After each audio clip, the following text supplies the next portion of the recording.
नमस्कार मैत्रिणींनो. तर गुड मॉर्निंग सर्वांना. आणि आपण आज हिरव्या टोमॅटोची भाजी कशी करायची ते पाहणार आहोत. तर ही कच्चा टोमॅटो तो बारीक चिरून घेतलाय.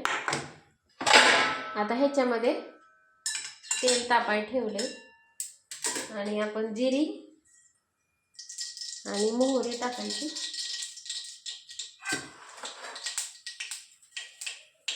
आणि लगेच आपण ह्याच्यामध्ये कांदा टाकायचा. हे व्यवस्थित आपण परतून घ्यायचे.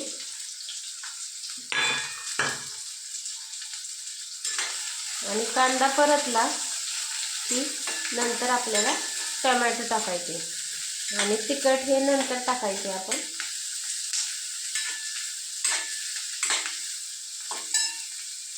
लसूण असं खलबत्त्यामध्ये कुटून घ्यायचं आपण.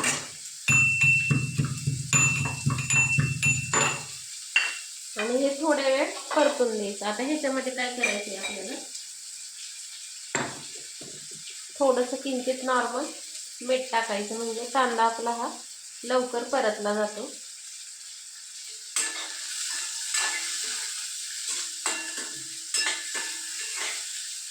आणि थोडासा परतला की मग आपण त्याच्यामध्ये आणि बाकीचं नंतर टाकणार आहे ना, कारण आधी जर टाकलं ना तुम्ही सगळं शेंगदाण्याचं कूट हे बाकीचं, तर कांदा खाली करपला जातो, म्हणजे भाजी शिजत नाही.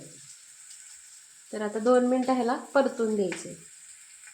आता कांदा हा परतलाय. आता ह्याच्यामध्ये आपण काय करणार आहे, हे बघा, कांदा हा असा परतलाय. आता तिखट टाकणार आहे. हिरवी मिरची सुद्धा तुम्ही टाकू शकता. आता माझ्याकडे हिरवी मिरची नाही आहे, त्यामुळं मी काळं तिखट टाकते.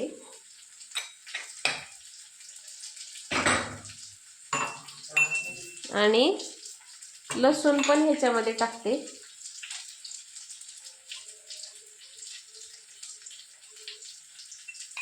आता हे परतून घ्यायचं आपण तिखट आपलं.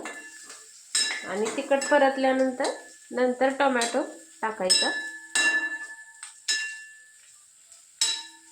त्याला जर तिखट परतलं ना तर त्याचं जास्त आपल्याला हे लागत नाही, म्हणजे ठसका लागत नाही. आता तिखट आपलं परतलंय, तर आपण हे टोमॅटो त्याच्यामध्ये आपण टाकून घेऊ.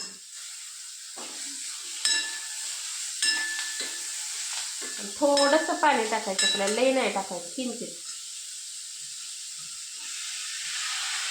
आणि बी शक्यतो टोमॅटोचे काय करायचे माहिती का, काढून घ्यायचे.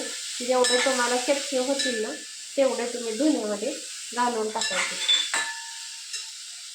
आता ह्याच्यामध्ये आपण मीठ टाकू आणि थोडीशी कोथिंबीर टाकू. बाकीचं कोथिंबीर नंतर टाकू आपण.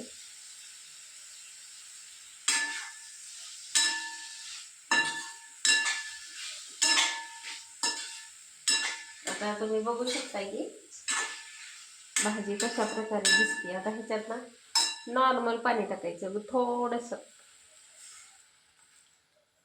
आता हे झाकून ठेवायचं आपल्याला 5-10 मिनटं. आपली भाजी चांगली वाफलते.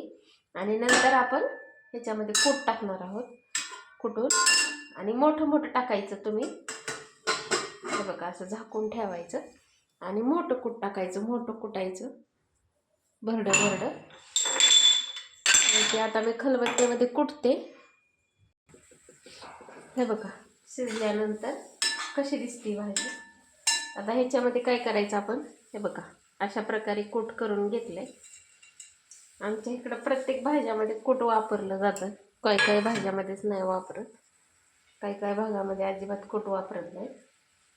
आता ह्याच्यामध्ये आपण थोडीशी कोथिंबीर टाकायची आणि भाजी आणखीन 2 मिनिटं अशी परतून द्यायची. आपलं कूट कशामुळे शेवटी टाकायचं मोकळ्या भाजीमध्ये, कारण खाली लागल्या जाते भाजी. मग आधी शिजून घ्यायची आणि परत आता अशी 2 मिनिटं परतून द्यायची. बघा तुम्ही किती सुंदर भाजी तयार झाली. कलर पण तुम्ही बघू शकताय कसं तयार झालंय. तर तुम्ही पण अशी भाजी करू शकताय. हे बघा आता आपली भाजी ही पूर्ण झाली. तर उन्हाळ्याच्या दिवसामध्ये अशा प्रकारच्या भाज्या, मोकळ्या भाज्या, परत कांद्याची चटणी, परत अशी हिरव्या टोमॅटोची भाजी, तर अशा प्रकारच्या भाज्या ही छान लागतात उन्हाळ्यामध्ये. कारण दुसऱ्याही भाज्या अशा खाऊ वाटत नाही. तर मोकळी भाजी तेवढीच थोडीशी छान. तर कशी तयार झाली तुम्ही कलर हा बघू शकताय बघा. तर अशा प्रकारे तुम्ही करू शकताय. तर चला, नंतर अशाच नवीन व्हिडिओत भेटू. तोपर्यंत सर्वजणांना नमस्कार.